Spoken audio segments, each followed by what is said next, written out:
Hey, what's up? I thought I would share a video about how I drill the guitar pedal enclosures that I use.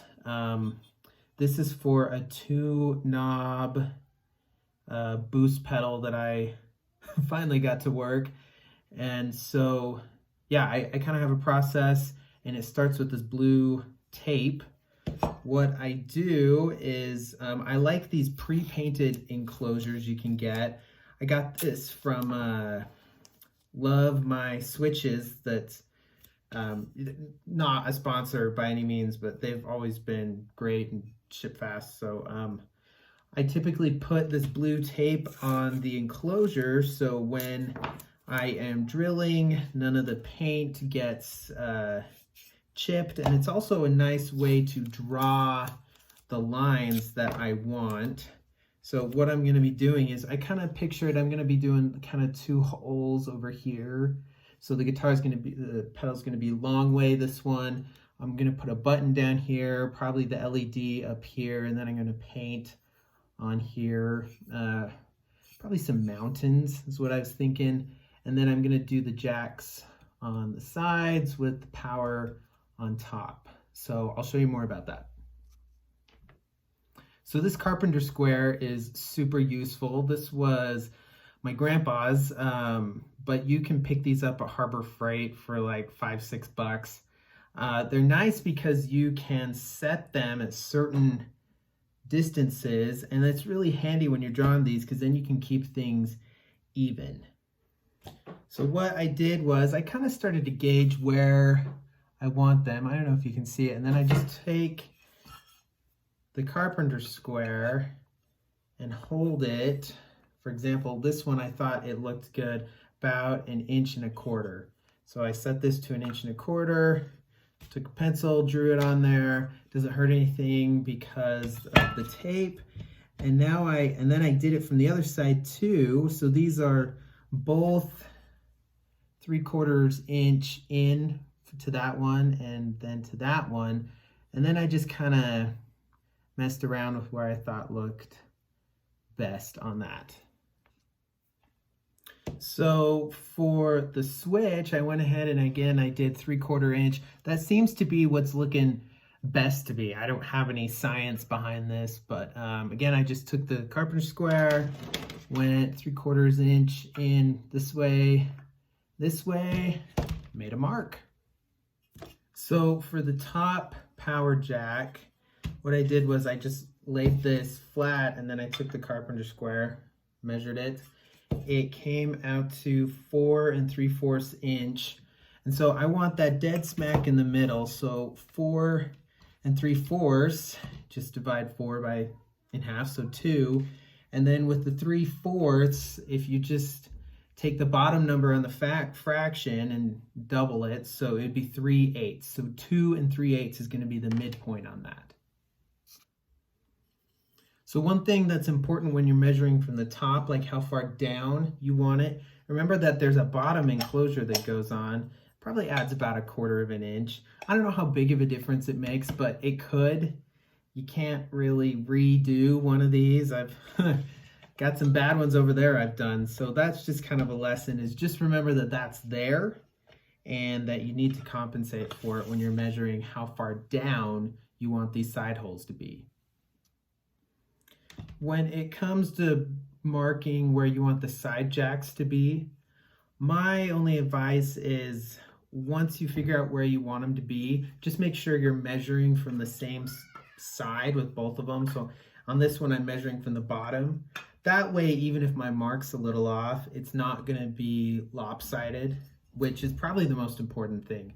As long as they're looking symmetrical, I don't think it'll really show if it's off center.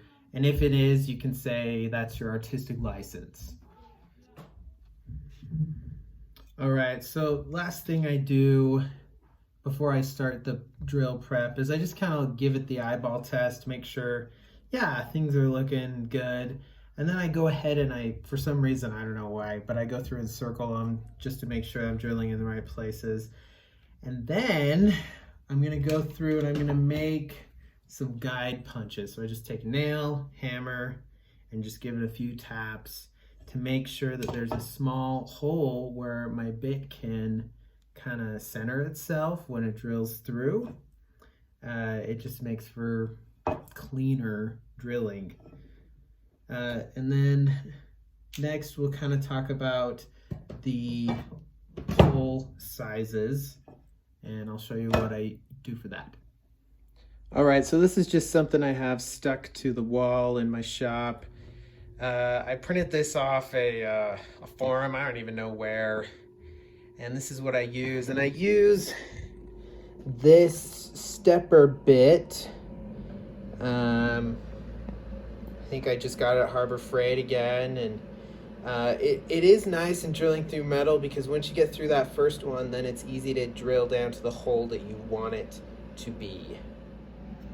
Okay, so now I put on these very fashionable glasses, and I take some tape and I tape off the stopping point for the first drill. So this first hole is going to be 1/2 inch for the switch and the power jack, and so I find on my stepper bit 1/2 inch, and I take the tape, tape it off, double check, and that's it. And now I know where to stop. And so it's gonna be hard to film me drilling, but essentially what I do is I get the guitar pedal enclosure as close as I can to the drill bit where I can still move it. And then I just line it up and make sure when I press it down before I turn it on that it lines up with that guide hole that I made. And that's when I turn on the bit and drill through. I typically drill from the top down, that way the bit goes into the enclosure, the shards go down onto my surface of my drill press.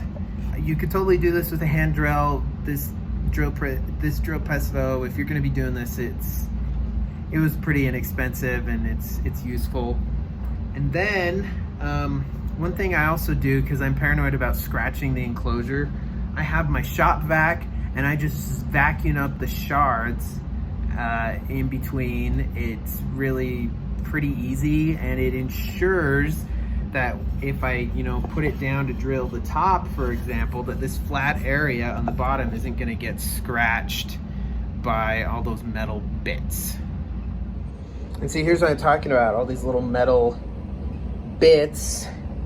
So if I just take my shop vac, suck those up, see there's a bunch down there, then there won't be any problem in between and any chance of scratching going on.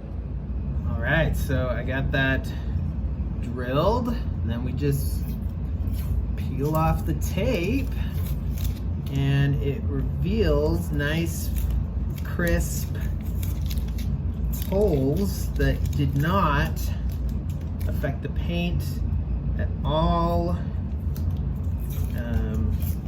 If you end up painting something else on this and do a clear coat, I would suggest just giving it kind of a wipe. The tape can leave some residue, but I'd rather have tape residue than scratches. And there we go, nice and sharp.